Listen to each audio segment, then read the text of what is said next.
आज तुम्ही सर्व जे महायुतीचे प्रमुख या ठिकाणी नेते आहेत, तुम्ही आता उमेदवारांच्या प्रचारामध्ये त्यांना सहकार्य करत आहात, लोकांच्या घरी जात आहात, त्या मतदारांना माहिती देत आहात.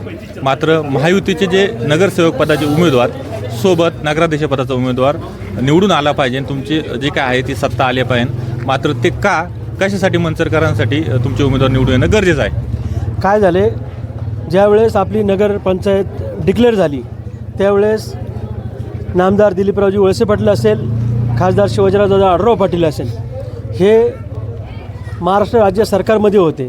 आणि त्यांनी ज्यावेळेस परिषद आपली डिक्लेअर झाल्यानंतर जवळजवळ आपल्या या मंचर शहरासाठी जवळजवळ 103 कोटी रुपयाचा निधी या ठिकाणी दादांनी साहेबांनी या ठिकाणी आणलेला आहे. आणि तो निधी आणण्यासाठी आपण ह्या सर्व मंचरकरांनी नामदार दिलीपरावजी वळसे पाटील असेल, खासदार शिवाजीरावदादा आढळराव पाटील असेल, यांच्या मागे आपण नगरपंचायतची सगळे नगराध्यक्षाचा उमेदवार असेल, नगरपंचायतचे नगरसेवक जे असतील ते सगळे साहेब आणि दादांच्या मागे उभे केले पाहिजे, जेणेकरून आपल्या मंचर हा भारतीय जनता पक्षाचा असेल, जेणेकरून आपल्या मंचरकरांच्या ज्या काही समस्या राहिलेल्या आहेत तशा भरपूर समस्या सुटलेल्या आहेत. आज आपण पाहतोय मंचरमध्ये सिमेंटचे कॉन्क्रीटचे रस्ते झाले आहेत, ठिकठिकाणी आपल्या पाण्याची स्कीम झाली आहे. आत्ता एक नवीन दादांनी त्या दिवशी जाहीर केलं की आपल्या डेंबे धरणातून डायरेक्ट आपल्या मंचर शहरासाठी, की जेणेकरून डायरेक्ट पाईपलाईनमधून तिथून पाणी आपल्या मंचर शहरासाठी येणार आहे. कमीत कमी ती आपल्या मंचरकरांची वाढती लोकसंख्या लक्षात घेता आपल्या लोकसंख्येच्या मानाने आजचं पाणी आपल्याला कमी पडते. मग ते पाणी आपल्याला वाढून घेण्यासाठी साहेबांनी कालच्या सभेत सांगितलं की आपल्या मंचरकरांसाठी त्या डिंबे धरणामध्ये राखून, म्हणजे जवळजवळ माझ्या हिशोबाने मंचरकरांसाठी 1 ते 1.5 TMC पाणी आपल्या ह्या गावासाठी त्यांनी राखून ठेवलं आहे. आणि ते पाणी डायरेक्ट डिंबे धरणातून उचलून आपल्या मंचर शहरासाठी पाईपलाईनने दादांनी आणि साहेबांनी आपल्याला सगळ्यांना शब्द दिला आहे की ते पाण्याची स्कीम आपल्याला करायची. ती स्कीम जवळजवळ माझ्या हिशोबाने 150 ते 250 कोटीची मोठी स्कीम आहे. आणि ती स्कीम आपल्या या मंचरकरांसाठी येणार आहे. आणि या मंचरकरांनी त्याकरता आमचं म्हणणं आहे का मंचरकरांनी आपल्या पाण्याची स्कीम असेल, आपले रस्ते असतील, आपल्याला भूमिगत गटारं पण करायची आहेत. मागच्या वेळेस साहेबांनी आपल्या समाधान हॉटेल ते हायस्कूल जे हायवे आहे त्या ठिकाणी जवळजवळ माझ्या हिशोबाने 7 कोटी रुपये त्या ठिकाणी भूमिगत गटारासाठी टाकलेले आहेत. म्हणजे हा निधी हे साहेब कशासाठी आणतात, आपल्या मंचरकरांसाठी आणतात. आणि तो निधी आणण्यासाठी आपण साहेबांचे आढळरावदादांचे हात बळकट करण्यासाठी आपण नक्कीच ह्या ज्या योजना आहेत ह्या पूर्ण करण्यासाठी त्या ठिकाणी सत्ता आली पाहिजे हे तुमचं म्हणून मंचरकर मागे उभं राहतील असं या ठिकाणचे नेते सांगतात. महायुतीचे उमेदवार का निवडून द्या मंचरकरांनी? आपल्या मराठीमध्ये एक म्हण आहे की पोरासोरांच्या हातात कारभार देऊन उपयोग नाही, पोक्त माणसं पाठीमागं पाहिजे. आणि ह्या गावावर पोटच्या मुलांसारखं प्रेम करणारे 2 व्यक्ती आहेत, एक साहेब आणि दादा. त्यांनी कधीही मंचरकरांना कमी केलं नाही. त्यामुळं हे मंचरकर ह्यावेळेस 100% साहेब आणि दादा यांचे जे उमेदवार आहेत त्यांच्या पाठीमागे खंबीरपणे उभे राहणार एवढं आम्हाला निश्चित खात्री आहे. नक्कीच साहेब आणि दादांनी पोटच्या मुलासारखं मंचरकरांना जपलंय असं यांचं म्हणणं आहे.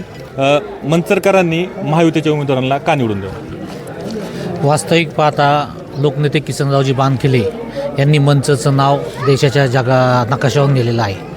आणि त्यांच्यानंतर शिवाजीदादा आढळराव पाटील असतील, नामदार दिलीपरावजी वळसे पाटील साहेब असतील, यांनी मंचच्या प्रत्येक जडणघडणीत असेल, विकासात असेल, व विकास हा 2 प्रकारचा असतो, एक शाश्वत विकास आणि एक पायाभूत सुविधांचा विकास. आज इंजिनिअरिंग कॉलेज असेल किंवा बाकी ज्या भीमाशंकर कारखाना असेल, गोवर्धन सारखी मोठी फॅक्टरी असेल किंवा मोठे फूडब्लॉक असेल, ह्या गोष्टीमुळं मंचचं जे आर्थिक जीवनमान आहे हे मोठ्या प्रमाणात उंचावलेलं आहे. मला आठवते एक 10 ते 15 वर्षापूर्वीचा कालखंड, एखाद्या गावात क्वचितच एखादी 4 व्हीलर असायची किंवा एखादी 2 व्हीलर असायची. परंतु आजचा जमाना जे आर्थिक लोकांचं राहणीमान उंचावलेलं आहे हा झाला शाश्वत विकास. आणि त्यानंतर पायाभूत सुविधा म्हटल्या तर मंचरची ड्रेनेज व्यवस्था असेल, रस्ते व्यवस्था असेल, वेगवेगळे पाण्याचा प्रश्न असेल. पूर्वी मंचरला 8-8, 10-10 दिवसातून पाणी यायचं, मंचरच्या बाजारामध्ये पाणी विकलं जायचं. पण आता सध्याच्या कालखंडात मंचरला दररोज पाणी यायची जी व्यवस्था झालेली आहे.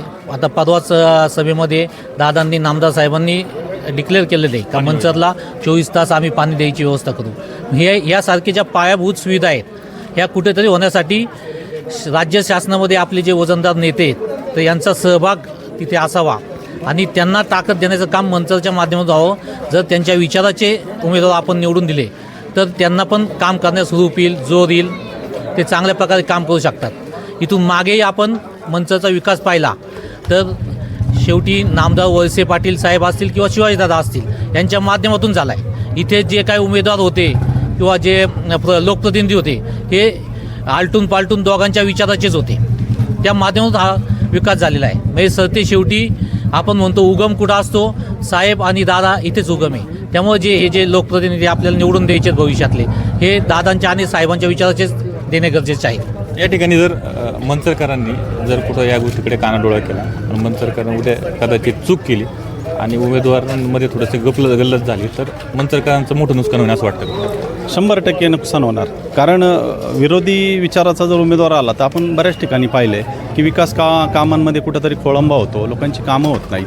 केवळ नावागावासाठी नाही निवडणूक, मंचरकरांचं भवितव्य आहे.